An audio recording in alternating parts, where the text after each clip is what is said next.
Hello mga ka-road trip! Ito pala ang karugtong ng biyahe namin sa Kilangin Falls. Ngayon nga ay papunta na kami sa Yambo Lake para magpalipas ng gabi or camping. Kaya naman samahan niyo ulit kami sa biyahe. Let's go!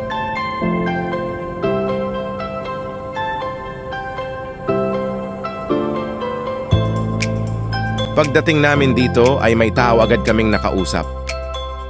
Sinulat na rin namin ang pangalan at contact number namin. Ang entrance fee nila dito ay 20 pesos per pax kapag day tour. Pero kapag overnight naman, 140 pesos per pax free na ang tent pitching magdamag na.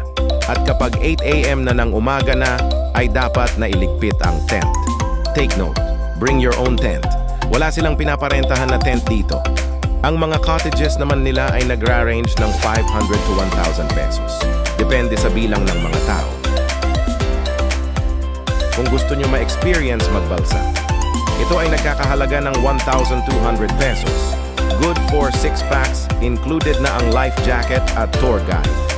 Pero kapag kayo ay marami na mag-a-additional 200 pesos per head kayo, meron din silang ino-offer na balsa with food rice na binalot sa dahon, grilled pork chop, grilled tilapia, ensaladang pako, ginataang hipon, at nagkakahalaga siya ng 450 pesos per packs. Take note, wala pong corkage fee dito, kaya pwede kayong magdala ng pagkain at inumin. Yambo Lake is open every day from 6 AM to 6 PM, and the children 5 years old and under are free na rin. Natapos na kaming magbayad, kaya pupunta na kami sa parking area para kuhain ang aming gamit sa camping. Malawak ang kanilang parking area dito, kaya walang magiging problema kung sakaling marami kayo.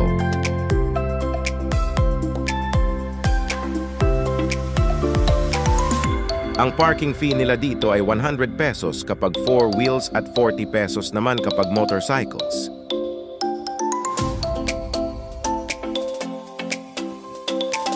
Alas 4 na ng hapon pero mataas pa rin ang sikat ng araw. Mabuti na lang at nakahanap na kami ng pwesto dahil marami na rin ang mga dumating dito.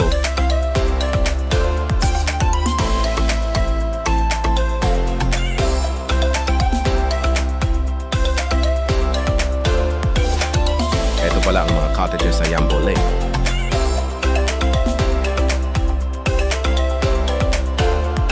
Kung mapapansin nyo, medyo mataas ang tubig sa lake yon, ay dahil sa sunod na pag-ulan at mga bagyong dumaan.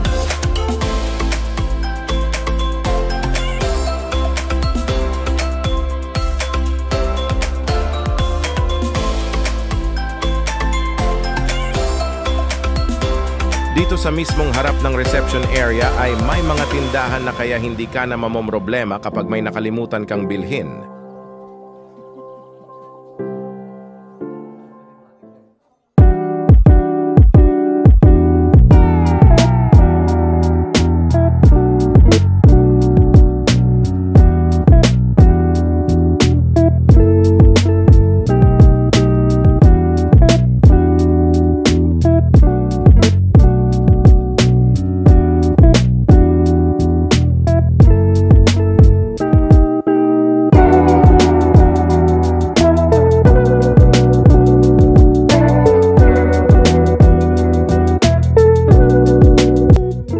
Pala ay may limit ang paggamit ng mga Bluetooth speakers at hanggang 10 PM lang dahil iniiwasan ang pagiging maingay sa mga kalapit na nagka-camping.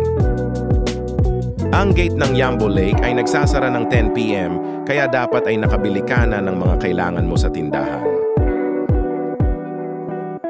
Umaga na at kailangan na namin mag-ayos dahil dapat nakapagligpit na kami bago mag 8 AM.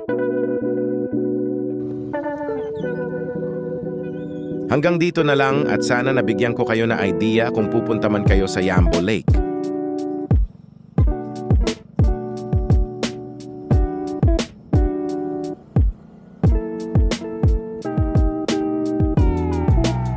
Kung nakaabot ka sa video na ito, baka pwedeng makahingi ng isang like.